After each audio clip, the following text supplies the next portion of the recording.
দাবি এমন একটা পর্যায়ে যাবে যে দাবির মধ্য দিয়ে যারা সরকারের ভিতরে ঘুমটি মেরে থাকে সরকারকে বেকায়দায় ফেরানোর জন্য সার্বজনীন পেনশন স্কিম বিধিমালার প্রজ্ঞাপন হতে পাবলিক বিশ্ববিদ্যালয় সমূহের অন্তর্ভুক্তি অবিলম্বে প্রত্যাহারের দাবিতে কর্মবিরতি ও প্রতিবাদ সমাবেশ করেছে ইসলামী বিশ্ববিদ্যালয় কর্মকর্তা সমিতি।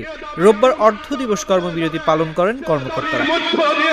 যারা সরকারের ভিতরে ঘুমটি মেরে থাকে সরকারকে বেকায়দায় ফেরানোর জন্য যে প্রস্তাবটা বাংলাদেশের 50টা বিশ্ববিদ্যালয় প্রেরণ করেছেন, আপনারা যেভাবে জানিয়েছেন আমাদেরকে সারা জীবনের সঞ্চিত চাপা আমাদের পেনশনকে আপনারা একটা প্রত্যায়ী নামে একটা পেনশন চালু করে আমাদের পেনশন দিতে চেয়েছেন।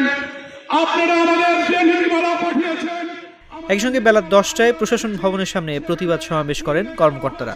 এ সময় কর্মকর্তা সমিতির সভাপতি টিপু সুলতান ও সাধারণ সম্পাদক ওয়ালিদ হাসান মুকুটের নেতৃত্বে বিভিন্ন দপ্তরের কর্মকর্তারা উপস্থিত ছিলেন। প্রতিবাদ সমাবেশে কর্মকর্তারা বলেন, সরকার প্রত্যয় স্কিমের মাধ্যমে বিশ্ববিদ্যালয় শিক্ষক কর্মকর্তাদের চলমান ন্যায্য অধিকার থেকে বঞ্চিত করার চেষ্টা করছে।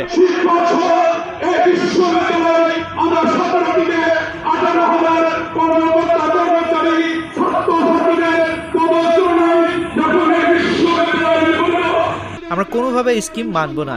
প্রয়োজনে আরো দুর্বার আন্দোলন গড়ে তুলে এই প্রচেষ্টা প্রতিহত করা হবে। আপনাদের কাছে আমাদের চাহিদা তুলে ধরছি। আপনি যেহেতু বিশ্ববিদ্যালয়ের 175